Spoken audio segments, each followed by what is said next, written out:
Peace family, we are here with a legend, okay? We are here with a walking, breathing legend in not just New York, but around the world, the Honorable Charles Barron. Peace. Peace, Hotep. It's an honor to be here with you, man. No doubt. Honor. We out here amongst our people, right?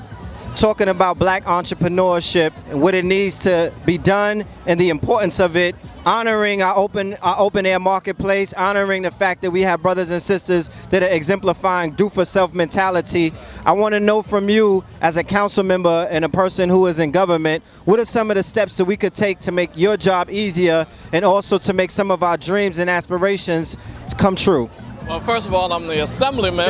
Oh, you're gonna part and self. My domestic tranquility, because my wife is the council member. Exactly. So I got to go home to some peace, man. Exactly. Don't do that to me, bro. Hotep and peace to Miss Barron. Mrs. Barron, greetings. Indeed. Assemblyman. There you go. Charles Barron. But you know, on the real side, we live in a capitalist society, so we got to look out for that individualism. When you say black entrepreneurship, it ain't about a single person owning their own business, making a little money for themselves. We need to get into cooperative economics, U.G.R. So collectively, we go into business collectively. Yes. Socialism, not capitalism. We go into business collectively, and all of us will get something individually, but we take care of the community too, you know what I'm saying? Indeed. So when we raise money, it ain't just for you to get a nice car, just for you to get a nice house, as much as you deserve it, and some. But when we go into business, it needs to be collectively for the upliftment, for the empowerment of our community, and finance the revolution. Because America needs a revolution. As long as there's capitalism, you can own all the businesses you want. Only a few of us will quote unquote make it. But if we want to make it for the masses, for all of these people that are walking around here, then we got to do U.G.R. Collective work and responsibility, cooperative economics. We got to bring it together, brother. How possible in this age of technology and digital, you know, where people have smartphones that are comparable to supercomputers, how possible is a susu, but in the form of a digital, like an app, amongst the people, like you were saying, a U.G.R, how possible is that in this time? Very possible, man. You know, susus is a communal way of banking. Yes. That's the way we used to come together and bank with each other. And if you collected, say, for 10 weeks in a row, then take that 11th week and put it in an account. Yes. And nobody gets it, then you start it over again until you can develop enough capital, money, for us to finance our revolution, finance our movements, finance our culture. Because we've been culturally attacked. Indeed. And we got to make sure that, as Steve Biko said, the most potent weapon in the hands of the oppressor is the mind of the oppressed. Yes, so we got to free our minds, change our people's minds. It ain't about just making money. You can make more the money you want. You'll be a 21st century slave if you don't fight against capitalism and institutional racism. No doubt. Blue. All right. Yeah, Charles Barron, real quick question.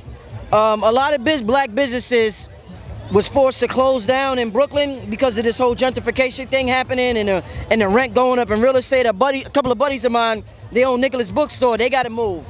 They shutting down whole blocks in Brooklyn, downtown Brooklyn. What do you have to say to the people coming up, the younger people coming up, who maybe see that Brooklyn is being gentrified and they're thinking about leaving New York? Should we have a leave New York mentality, or should we stay here and try to figure out a way to work it through these times when prices are going sky high? Well, first of all, that's a real good question. But if you come out to East New York has not been gentrified. East New York has an increase of 13.2% of the black community. It's because when you have elected officials that are liberators and not plantation Negroes giving up the community to developers, you know what happens? When a developer comes into my office in East New York and he says that he wants to build affordable housing, I say, put them color pictures away, put the model away. Affordable to who? Affordable to who? And he tells me that it's going to be 80% of the AMI. The AMI is the area median income. Yes. The area median income of New York City is $84,000 for a family of 4. 80% of that is $64,000 for a family of 4. So I said to him, do you know the neighborhood AMI of East New York? He said, no. I said, this meeting is terminated. When you come back and know that, then we can talk. He came back a month later. The area median income of East New York is $33,000. So if you do 64 or 84, we're gentrified. That's what they did in Bedford-Stuyvesant. Bedford-Stuyvesant lost 14.9% of its black community, and there's a 600% rise in the white population. East New York, there is no rise in the white population, not yet, and we are fighting to keep it that way. When you come to East New York, I would like for you brothers to come out there so you don't think I'm just talking. Yes. I will take y'all on a tour of East New York. Bring your camera. Indeed. I'm gonna show you the affordable housing. Where could you get a 2-bedroom apartment for $850, $900 a month, making $35,000 to $50,000 a year? East New York, that's affordability. That's affordability.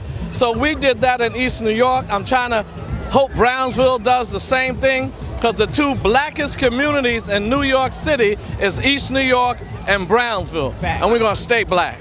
No doubt. Thank you, brother. Hotep. Love. We're gonna be we will be in East.